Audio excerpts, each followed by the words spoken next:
সেদ্ধ আলু, 1 কাপ সুজি, গোলমরিচের গুঁড়ো, চিলি ফ্লেক, অল্প একটু অরিগানো, একটু সাদা তিল, স্বাদ মতো নুন, বড় চামচের 1 চামচ কর্নফ্লাওয়ার, এগুলো সব একসাথে মেখে নেব।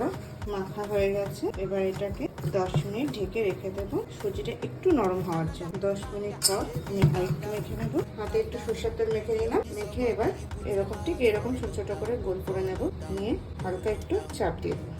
আর একটা দেখিয়ে দিচ্ছি, এভাবে একটু লম্বা টাইপেও করা যাবে, যে যেরকম ভাবে চাইবে সেরকম ভাবে করে নিতে পারে। সবগুলো আমার নাড়ানো হয়ে গেছে, এবার ভেজে নেব।